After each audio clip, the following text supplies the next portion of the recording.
Welcome to the Gaudium at Spes podcast, where every other week we bring you Catholic teachings and stories of faith from people throughout the Diocese of Pensacola-Tallahassee. Now, here are your hosts, Sharmane Adams and Chez Filippini.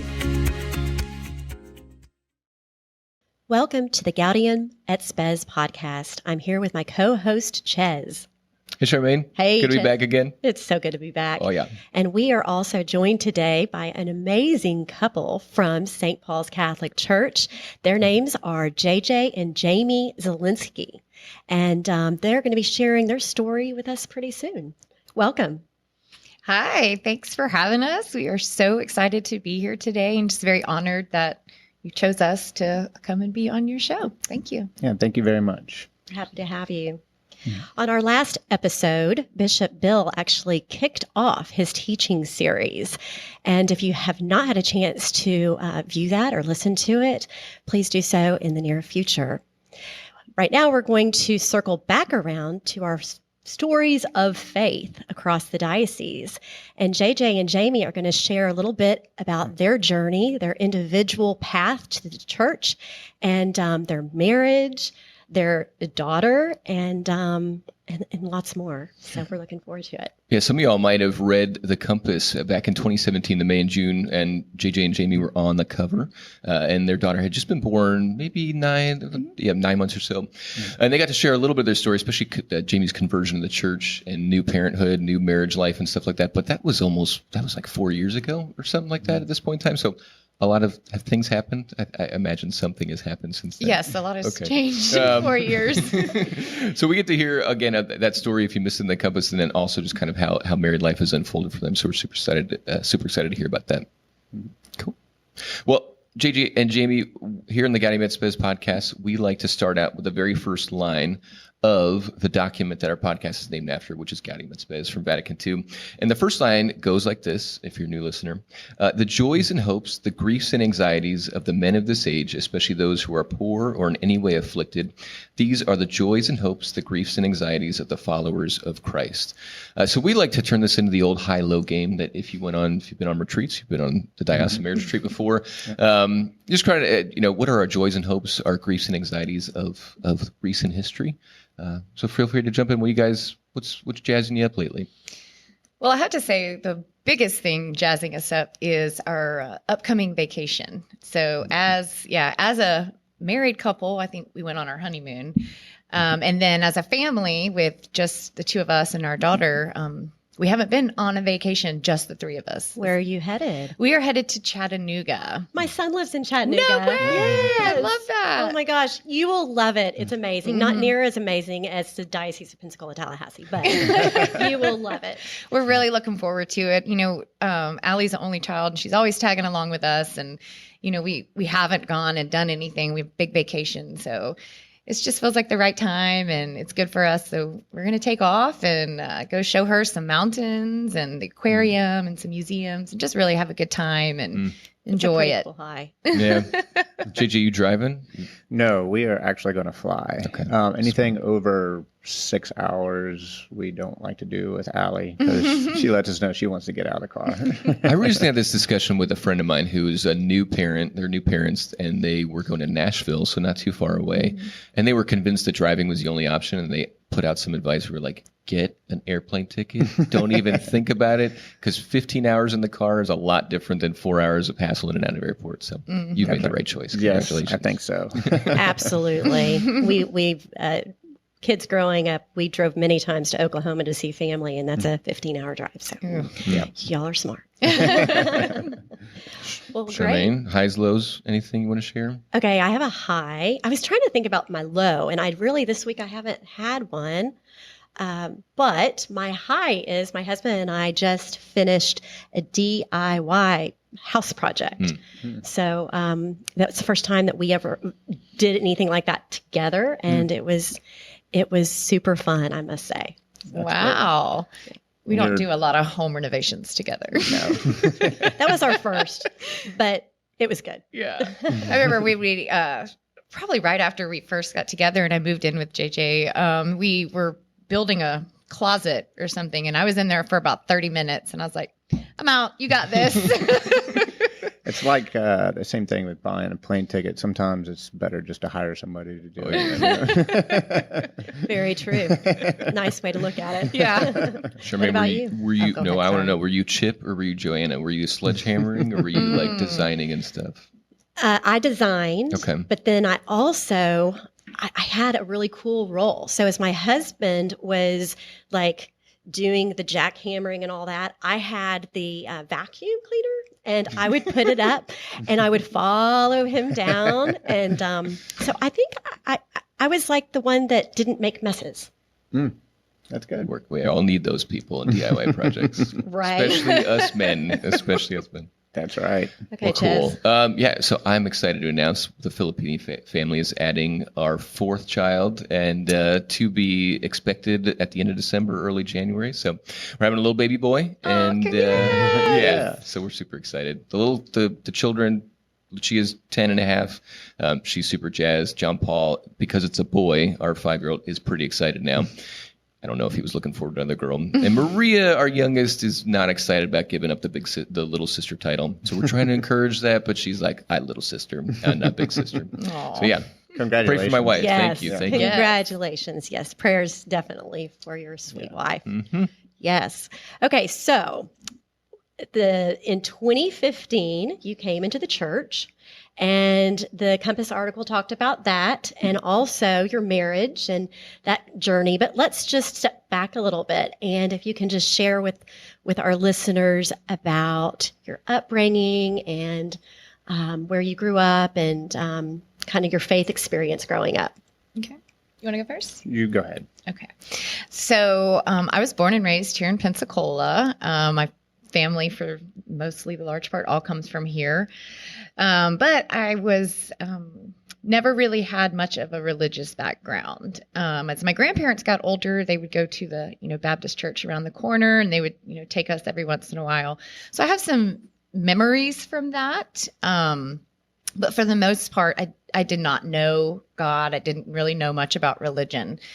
And then when I was around 10, my parents separated, and that was really a very hard time for me in my life. I'm pretty sure that was like what changed me. But I always knew that God was somewhere. I just didn't know him. And it was just like this outstanding presence that I didn't know and I didn't understand, and feeling so lost going through such a difficult time. I actually had a friend invite me to Vacation Bible School that year, and also had another friend that gave me a Bible that year for my birthday. So that was really kind of when God started placing the right people in my life, was at such a traumatic time of my life. And it still took me a very, very, very long time to get where I needed to be and wanted to be, and to learn what I needed to learn. So I pretty much kind of, floated through those teen years and those early 20s. What's the best, like a recipe for disaster almost, just without much instruction and without a lot of guidance. But again, I can now look back and see all those times that God put that person in my life, and God put that person in my life. And then he eventually put JJ in my life. And, it's kind of, if you read the Compass article, you kind of know what happened from that. But that's really where I came from, was from, any kind of absence of faith or religion or understanding, to now, it's completely 100% different. So. And what about your parents? Did they see these changes at an early age, what God was doing in your life, or did you just kind of keep that to yourself? I was very much to myself. I was very alone. Once this, separation of my family happened, unfortunately, I was the one that fell through the cracks. My brother went and lived with my dad. My sister was 9 years older than me, and she had gone and gotten married. And my mom and I stayed, where I had grown up previously. And, she was not the woman she was before. And I was just kind of there. So very difficult time. But if I would have never went through that, I would never be where I am today. And, all of that made me much more resilient and a much stronger person. And it also has allowed me to just value that relationship that I have with God now, and that I've been able to bring into my life, into my family that I have now. So just a very different upbringing than where JJ came from. Yep. And yeah, so I grew up as a lot of people call it cradle Catholic. Baptized as a baby and got all my early sacraments and all that stuff. And our family, went through different rhythms where we would go to church for a while and then not go to church for a while and then go to church for a while and not go, so it's kind of like that. Then when I went off to college, naturally, I didn't go to church. That was I kind of fell away a little bit. But like that's mentioned in the compass, I always read the Bible every morning. I still did that. And then every place that I moved to, I would find a church and maybe go once or twice, but it never became a habit again. Until later on, when as the story goes, when the big decision we had to make whenever we got engaged, it was where were we going to get married, and I don't know if that's a segue to the next question or not. I want to circle back. You read the Bible every morning? Every morning, I did. Every chapter, I'd always, I had different rhythms and stuff or whatever. Sometimes I would read a passage from the Old Testament and a passage from the New Testament, just one chapter every morning. And, it was amazing. I loved it. And all through my life, even through crazy times and absolutely not going to church at all, I still read the Bible every morning. But I knew there was something absent, and that too is mentioned in the compass. But and I prayed about that a lot. What is this? Okay, I'm reading the Bible and I'm learning a lot. What's missing here? And it was clear later that it was the church. I've been in Christian communities now for almost 2 decades, and I can't tell you the number of times I've been told, like, you should read scripture every day. And I'm like, so when I'm 75, I'll start reading scripture every day or something like that. To find the motivation to do that, I mean, was that just is the Bible just, you just love the storytelling and it's like the one book you can't pull down, or was kind of like a movement in the spirit? Or just it's really weird. I had, my grandmother told me, you need to read the Bible. Same thing, same story as you. And I just made it a part of my morning every morning. So, get up, take a shower is part of my routine. Sometimes I would read it and not even comprehend one thing because it was just a part of my rhythm. Other times something would be amazing that I read and would happen to me later in the day. And I think it was those experiences that kept me going. What age were you when you first started reading the Bible? Probably, I'd say it all kind of started 15, 16 years old. Yeah. So. That's very formative years. I mean, you either, at that age, you go maybe one way or the other. So that's right. Praise God. Yes, yes. That you were prompted by your grandmother, and I'm sure she's pretty proud of you. She is. Good Irish Catholic, she was. Very good. Yeah. Where did you two meet? Tell us that story. Oh, goodness.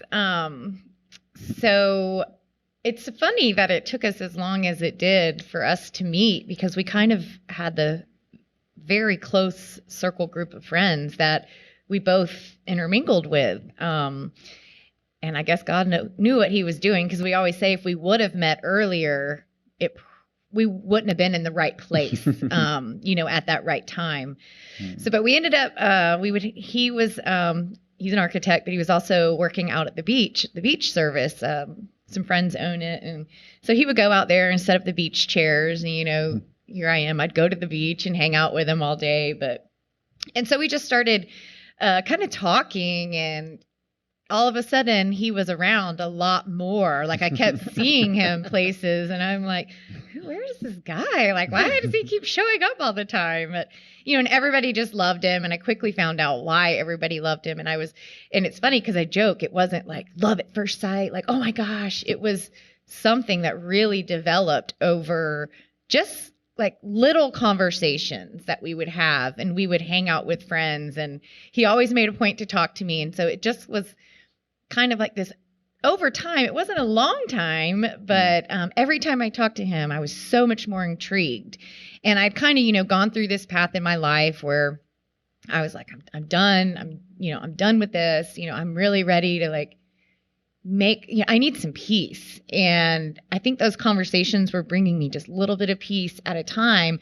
And instead of becoming so on the defense, just about life and about people, I started letting him in and appreciating, the conversations that we would have together and on the beach. So it was just such a natural, organic process that happened between us.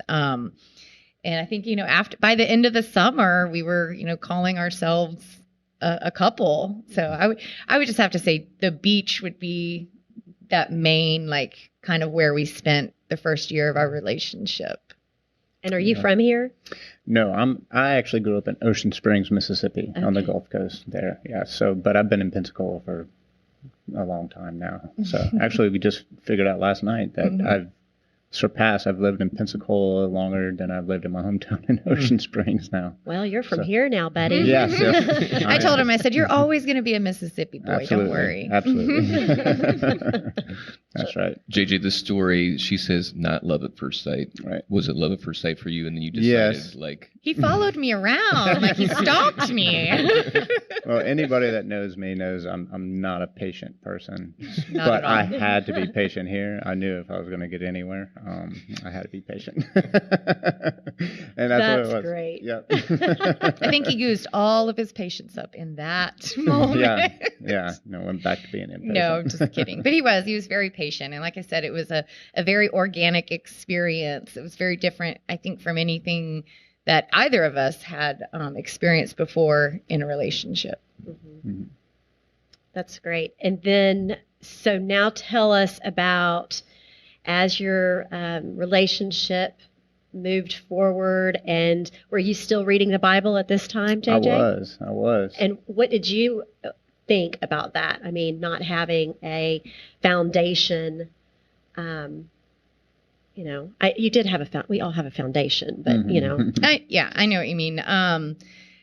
At first, I think it was very private to JJ. And then on another note, he's a morning person and I'm not. So he would get up in the morning and he would have his routine. And so for a long time, I didn't even know that this was happening. Now we're both at home, working from home.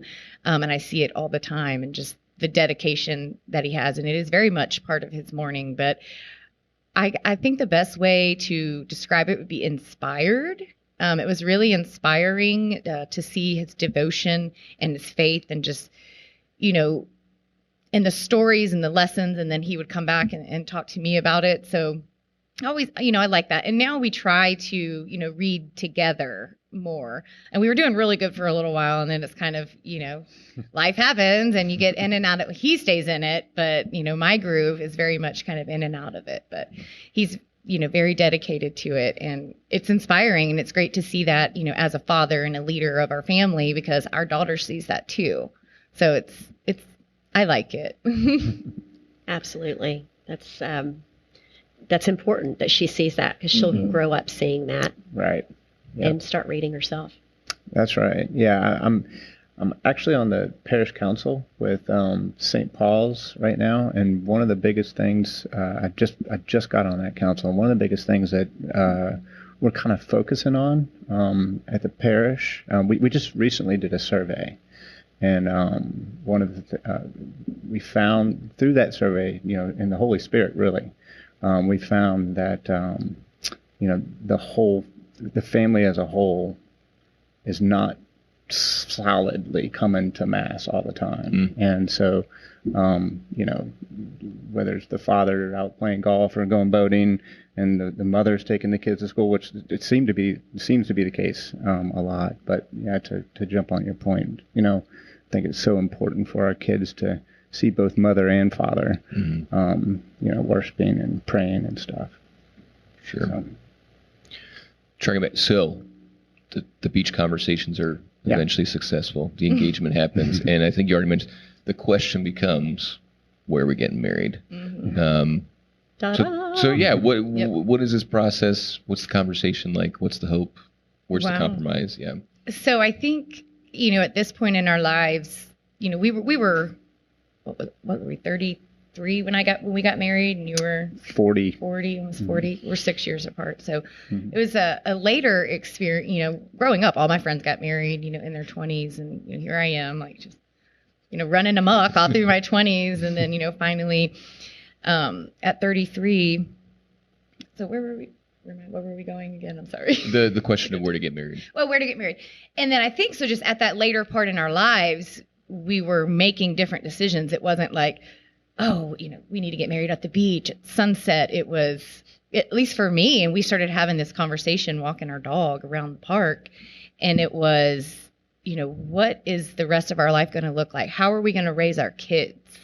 And we just started getting into that deep conversation. And it really came down to a point for me was I was ready to make, a lot of changes in my life and devote more of my life, to God. But it really came down to our future children.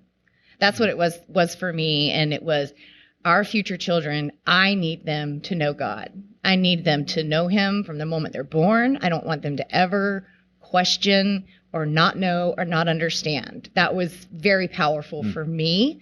And it was very much my motivator to, change and just alter what I was doing and become more faithful for our future kids at that time. So we sat down on the park bench, and, church hadn't even entered our mind. We hadn't been going to church. And then, JJ had this epiphany sitting there on this park bench, and he's like, I think we need to get married in the church. But he's like, not in the church, through the church. And it just became like, I don't know, at that moment, it was like our whole life changed in that conversation. And it wasn't, like this big epic conversation. It was just, we were on a park bench with our dog, and we're talking about our future. And in that moment, we decided, and it was a very quick decision. Like, we want to raise our kids, in the church. We want them to be there. We want to be with them. We very much want to be that family. So, just in my heart, I was like, I just want to raise the best kid that I can raise. I just want her, or him, to be awesome. Like, I want them to just be pouring out energy and love. And God answered those prayers like times a million, because she very much does. But that was it. It was just making that decision for our future kids.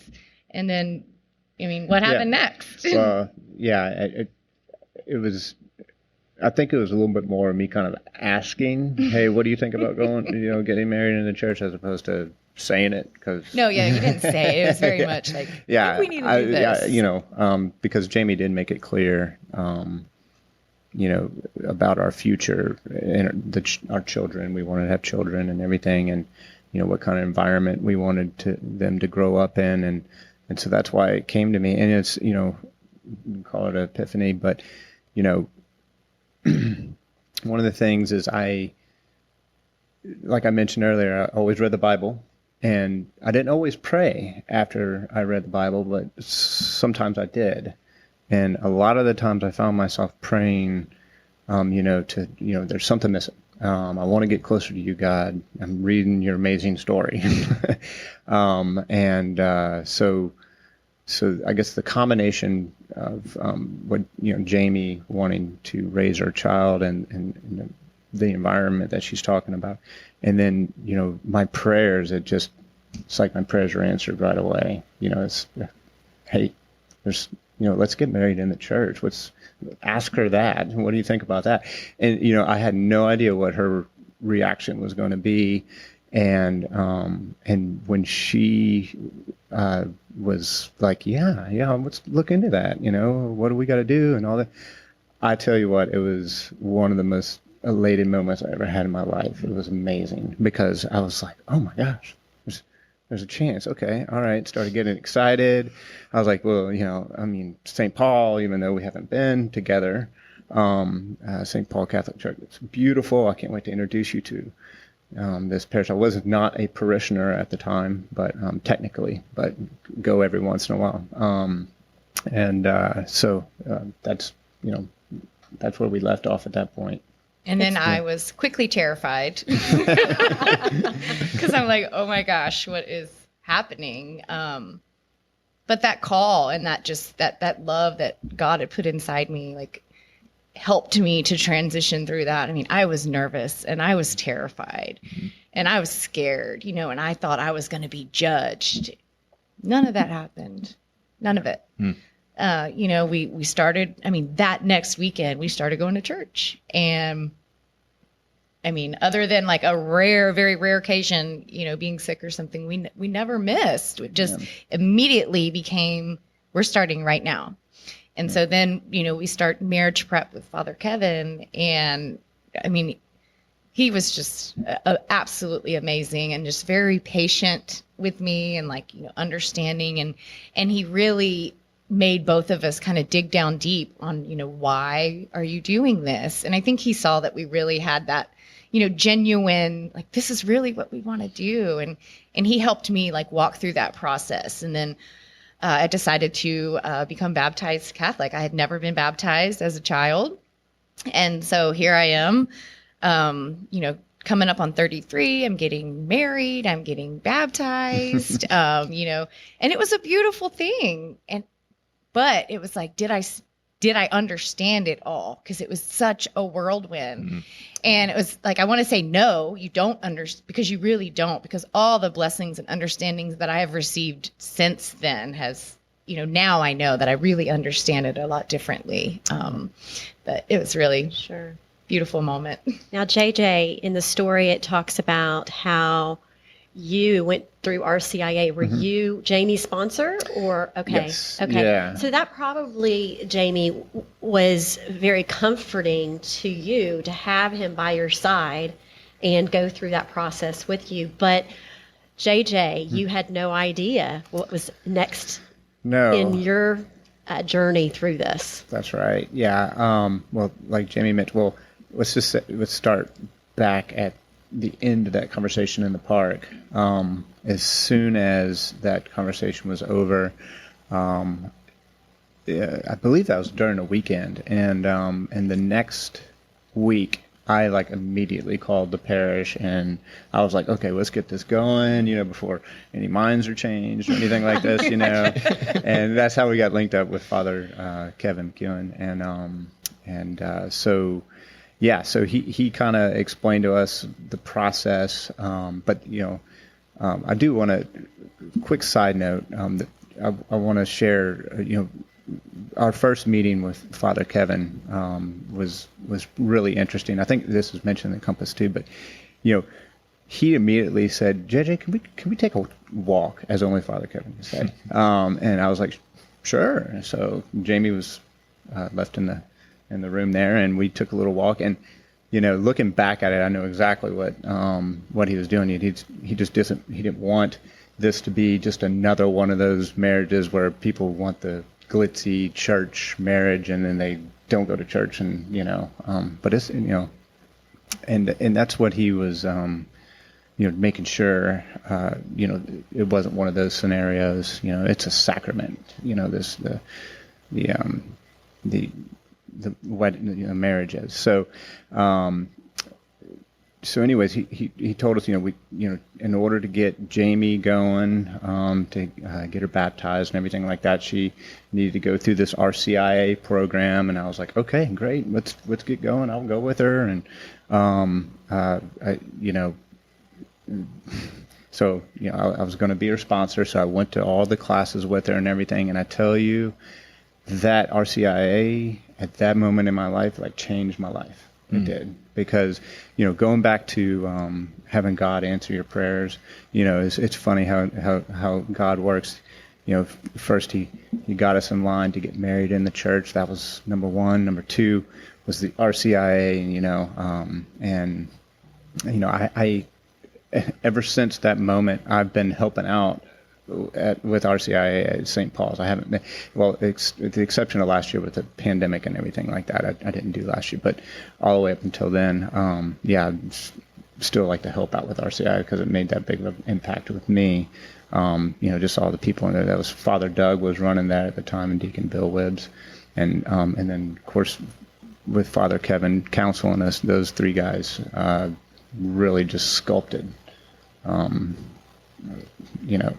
our faith journey moving forward. Really, this is such an interesting point. A lot of Catholics, maybe if they didn't go to Catholic school or if they've been away for a long time, they like, how do I learn about the church again? Like, how do I learn about my faith more? Right. Like, some parishes have like, amazing Bible studies and adult faith formation programs, and some don't, and even though RCA is not technically for people who are already baptizing from the church, it still can. You'd be hard pressed to find an RCA director be like, get away, you're not allowed in. So, but it is a comprehensive look of like, what is our faith? What is the church? You learn right alongside those who are not yet part of the Catholic Church. It's such an interesting way of. Very few Catholics have like their reconversion experience in the midst of RCA, but that's how it happens. It's possible. Yeah. Yeah, absolutely. It's really interesting. You really do. You learn so much, and it's interesting because every year in RCIA, it's not like this, stagnant curriculum, if you will. Every year is a little bit different, so it keeps it interesting, and you learn something different every year. It's like you can read the Bible, and the Bible obviously the most important thing, but to learn about Catholicism was fascinating to me, and to realize how important it is in your faith. My daughter's fiance just came into the church at Easter Vigil, and much like you, JJ, he learned so much from RCIA that now he is wanting to be part of it in the Archdiocese of Mobile. And I think that's great because, with a cradle Catholic relearning, and I also went through RCIA with my husband, you learn so much, but then whenever like you get confirmed and then you want to be part of it, and, you learn so much, things that you've never even, thought about, and you learn each time you go. Yeah, you really do. Really do. And to talk about, here it is. So it's all these blessings coming to me to get me dialed in my faith, and everybody's faith journey is a little different, but the RCIA and the sacrament of marriage is what brought me closer to God. And that's incredible. I mean, it still blows me away when I think about it. Cool. Beautiful. So you make it to the wedding day. We were just talking before we started recording. That you had your reception at Lee House here in town. A little bit of a weather mishap, but still had a good time and stuff. Yes. And you go on your honeymoon. Would you all go on your honeymoon? Well, we went. So I think we ended up. It was like that next week or something. But we had both gone back to work and. Yeah, it wasn't a glamorous honey. We just went to Seaside. It was a lot we of went fun. to Seaside. We went too far, Yeah. So we got a nice place glamorous. in Seaside. Yeah, It was really fun. I mean, it wasn't we were Hawaii or anything like that. We were like two fish out of water there, though. It was pretty hilarious. I mean, we had a great time. Yeah, it was wonderful. Really fun. Yeah. So a lot of newness, new Yes. graces, new learning, new church for Jamie, newfound perspective. How did you digest all the newness? And maybe that first year marriage and a new baby came along not far afterwards. Just talk us through kind of both your experiences, like new married couple learning this all, especially somewhat later in life, how Christ guided you through this whole thing. And then also tell us about your daughter as well. Right. Yeah. Okay. I mean, everybody loves talking about their children. Yes. So after we get married, life kind of stays the same for a little while. Not long, maybe 6 months.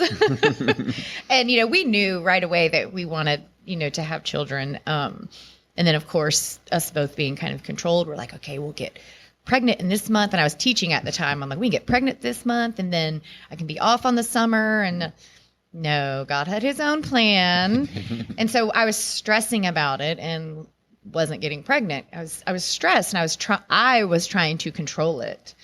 And finally I was like, I'm learning, how to trust God and the love that he has for me, because trust and love are not something that came very not naturally, but things that I had a love-hate relationship with. How does somebody unconditionally love? How do you unconditionally trust? Those were things that were lost on me as a young child. So letting someone unconditionally love me and learning how to unconditionally love.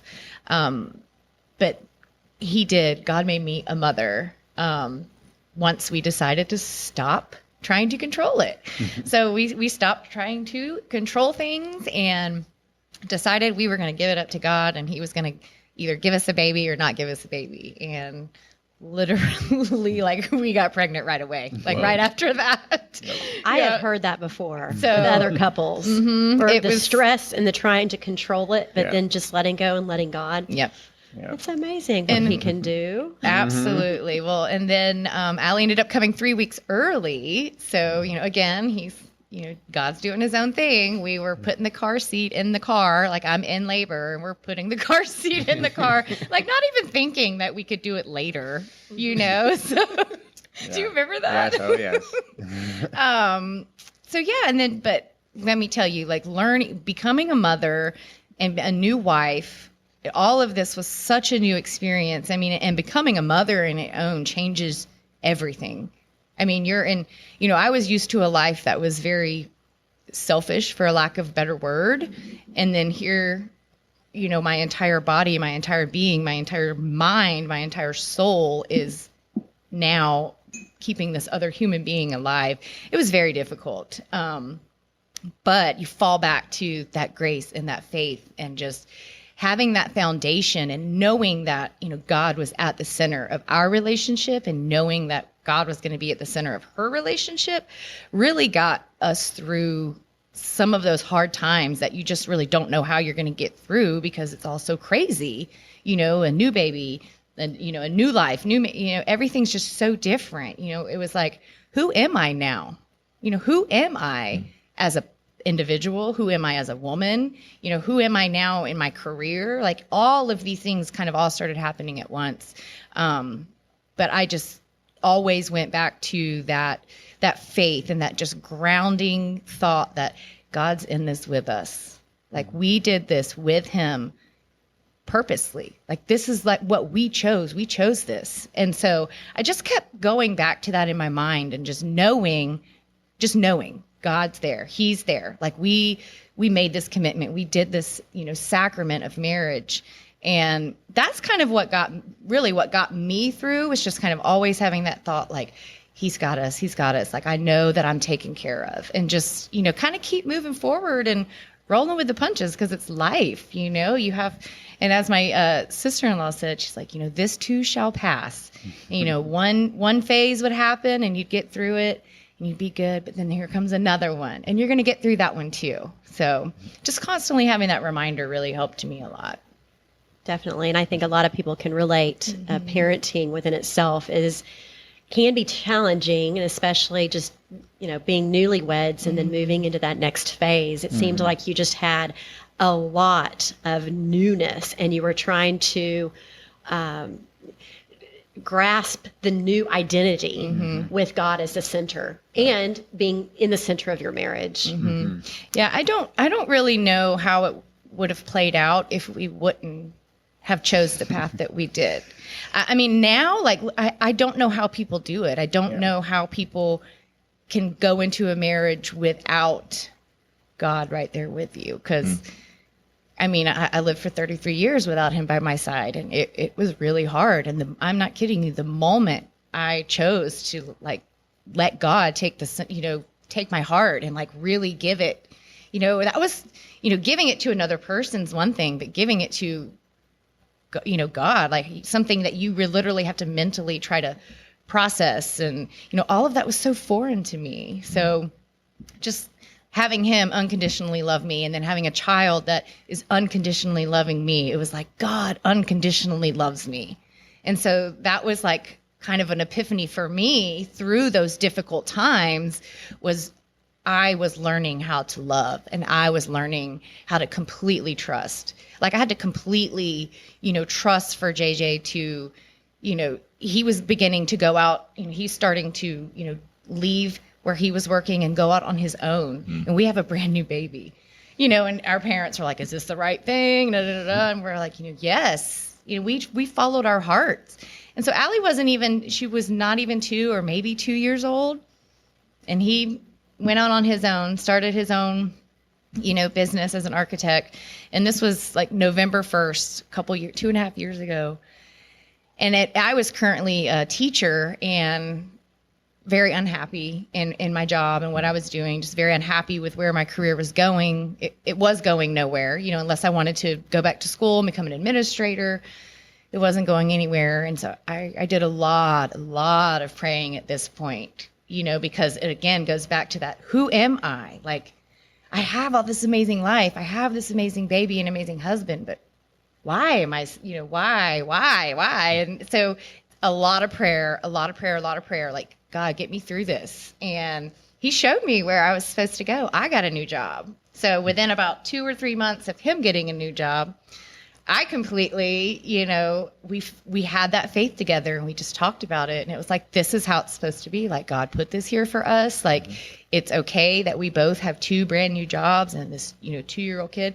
And we did it. And I don't think, life has looked better for either of us, career wise. And now Allie is, just finished pre-K 4 and going into kindergarten this next year, which is just unbelievable, to even think that all that time has passed. And so it just, I don't know. What do you think? Yeah. Backtracking a little bit, once we got into the church and our faith increased and we're, in the habit of going to mass every day and, our family and everything, things change. And things are not always easy in that change, in that process. When you get dialed in there, you always hear about, people even losing friends or some friends fading away and things like that. And all those things happen. So what, it happens. It's God never said it's always easy to be a good Christian. It's sometimes there's some difficulties there, and we went through some of that too. So, but you got to keep the faith. And we did, like Jamie said, and through prayers and our life changing like that, it changed for the better. There's no doubt about it. So we're blessed with our 4-year-old who is going to Catholic school, and she, her learning all this stuff at such an early age is amazing. In fact, she has to dial us back in sometimes, and with that kind of stuff.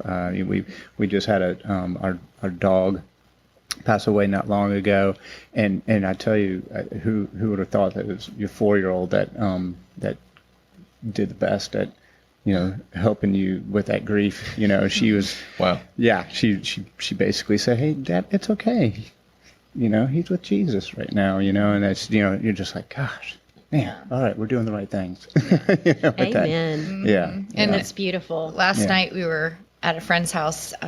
It's actually Allie's godmother, and she has it's the Fatima Mary, the traveling statue. Yes. And so we went over there and had dinner, and we were getting ready to leave, and we were like, oh, we need to say a prayer. And then Allie's like, start saying the Hail Mary. And it's just little things like that. Or, if we sit down for dinner and she's like, oh, we haven't said the blessing yet.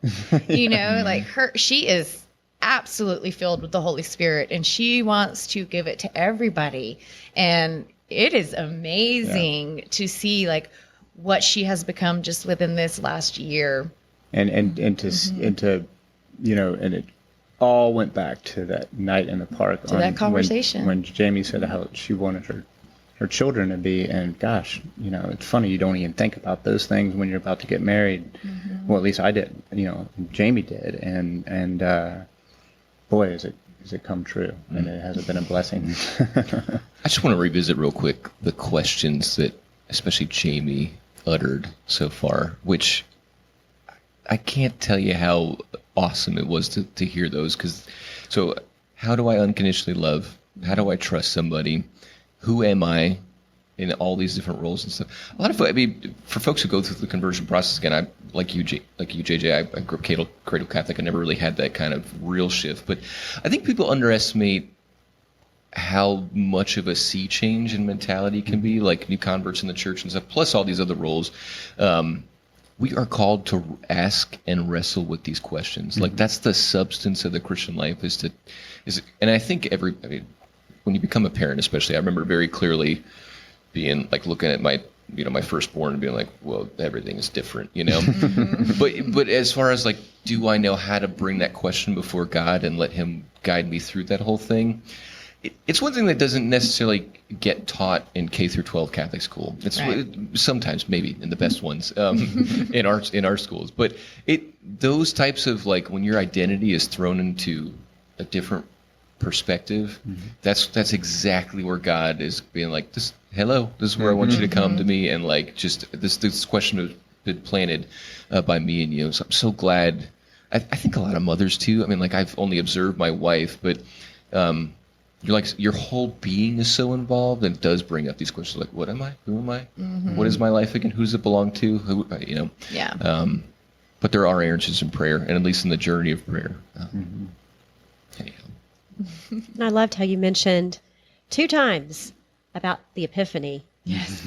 And, having that from the very beginning, and he's still part of your story, which is probably very comforting to know that he will continue to give you those moments where there's no doubt that he is part of the center of your sacrament.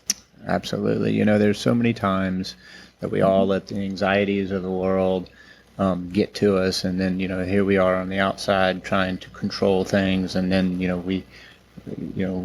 we help each other dive back in and realize, okay, we're not controlling anything. All right, let's go back to the center.